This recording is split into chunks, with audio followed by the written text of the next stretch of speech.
Assalamualaikum dan salam sejahtera. Saya Nik Fayat Fitri dari Lensa Arkana TVPSS SMK Tanjung Chat. Hari ini kami akan membawakan anda menyelami usaha sekolah kami dalam melestarikan alam sekitar melalui pelbagai aktiviti hijau yang memberikan manfaat kepada warga sekolah dan masyarakat.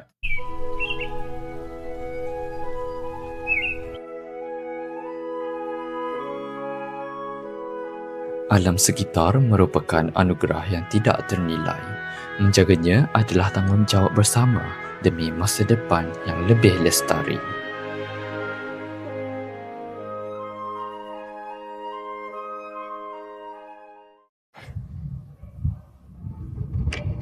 Tak apalah, nanti ada orang siapa juga.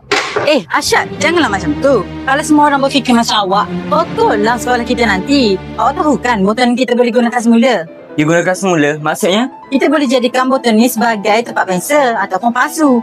Lebih baik awak buang macam ni daripada buang merata-rata. Oh, saya tak terfikir pula macam tu.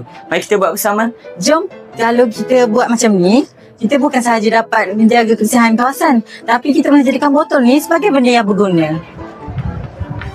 Amalan kitar semula bukan sahaja membantu mengurangkan pencemaran, malah mampu mencetuskan kreativiti dalam kalangan murid melalui penggunaan semula bahan terpakai.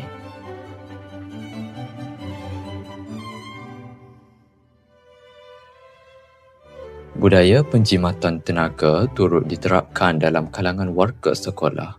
Tindakan mudah seperti menutup lampu, kipas dan paip air membantu mengurangkan pembaziran sumber. Aktiviti gotong royong perdana pula dilaksanakan secara berkala bagi memastikan persekitaran sekolah sentiasa bersih, selesa dan kondusif untuk pembelajaran. Setiap usaha kecil seperti menjaga kebersihan, menghijaukan kawasan sekolah serta menghargai alam sekitar sebenarnya memberi impak yang besar kepada masa depan kita. Walaupun hanya bermula dengan tindakan sederhana seperti membuang sampah di tempat yang betul, menjimatkan sumber dan menjaga kehijauan persekitaran, semua ini akan membentuk persekitaran yang lebih bersih, sihat dan harmoni. Usaha berterusan ini bukan sahaja memberi manfaat kepada kita hari ini, tetapi juga menjamin kesejahteraan generasi akan datang.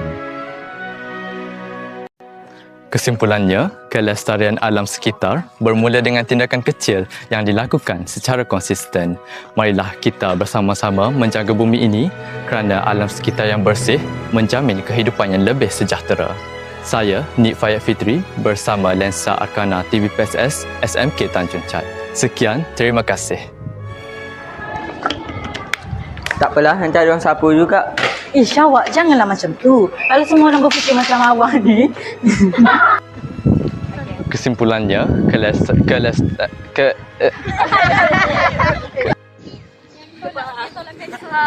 contohlah yang gotong royong tu boleh je nak duduk luar.